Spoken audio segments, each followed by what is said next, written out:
The text came while my daughter was lighting candles on the cake she'd baked from scratch. We've decided to celebrate at a restaurant. It's adults only. Dad. 3 days she had spent cooking. 23 portions. Marinated, chopped, baked, decorated. She had poured her heart into every dish. And with one message, they erased her. Erased us. I looked at her, standing in that kitchen, hands dusted in flour, face still glowing with hope. She asked, "Should I start plating?" I smiled, steady. Not yet. I didn't scream. I didn't drive to the restaurant to make a scene. I simply took action. 15 hours later, their door started shaking. Hashtag family gatherings used to mean warmth. At least, that's how I remembered them. My mother, sharp, elegant, demanding. My father, controlling, cold, a man who spoke more with rules than affection. I was the dutiful daughter, the one who bent to keep the peace. But my daughter, she was different. 17, with fire in her eyes, with the kind of kindness that disarmed strangers. She loved cooking, not because she had to, but because it made her feel closer to the people she loved. She thought my parents would taste her food and see her. Instead, they spit her out before the first bite. It wasn't the first time. The whispered remarks at Christmas about her tone. The Easter dinner where they invited everyone but us. The sideways looks whenever she spoke her mind. But this was different. This was cruelty sharpened into precision. To cancel her 3-day effort with a text. To call her unworthy, not even with words, but with silence. That was the moment I realized. They weren't just excluding me anymore. They were targeting her. And that I couldn't forgive. I could have argued. I could have begged for her seat at their table. But why would I? Their table was rotten. Their party meaningless. What mattered was not fitting into their world, but showing them what it felt like to be cut out of one. So I planned. Quietly, calmly. Every ounce of pain they caused her became fuel.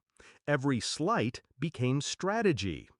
If they wanted a party without us, I would make sure it was a night they never forgot. Step 1, the food. I packed every dish my daughter had made, carefully, lovingly, labeled them, sealed them, set them aside. Step 2, the invites. I called the cousins, the neighbors, the very people my parents wanted to impress at the restaurant. I didn't beg them to skip. I gave them an alternative. There's food already waiting, homemade, enough for everyone. Come by my place. Step 3, timing. I sent the group message 15 minutes before the restaurant reservation. While my parents arrived in their finest clothes, expecting applause, their guests' phones buzzed. One by one, the guests turned and walked out. Where did they go? To my house. To my daughter's table. The meal she prepared became the centerpiece. The laughter that filled our home was the kind my parents had tried to deny us. And while the restaurant sat half empty, my daughter, my 17-year-old girl, was surrounded by people who actually saw her. But I wasn't done, because while my mother stewed in embarrassment and my father clenched his fists in humiliation, I knew their pride wasn't the only weak point. The real strike was financial. The restaurant required a deposit, a hefty one, non-refundable, charged to Dad's card. So when the staff brought out trays of food for empty chairs, the humiliation doubled with every dollar wasted. And then came the calls. First from my sister, then from Dad. Angry, demanding.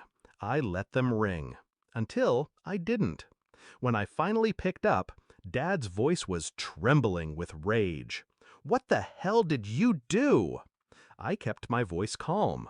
I gave her the birthday party she deserved, the one you stole. He spat curses. I didn't flinch. You wanted an adults-only night? I said quietly. Now you've got one. Alone.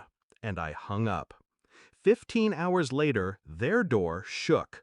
Not from joy, not from family, but from debt collectors and angry vendors demanding payment. The humiliation spread faster than wildfire. The story of the failed birthday dinner became gossip at the country club, whispers at church.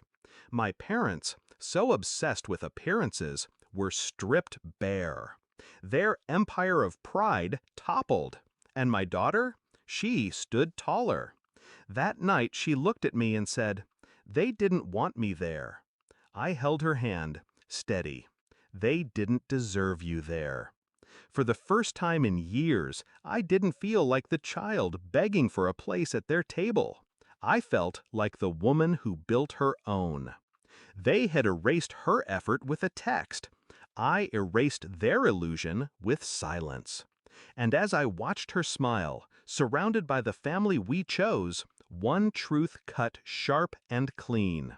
They tried to make her invisible. Instead, I made them irrelevant.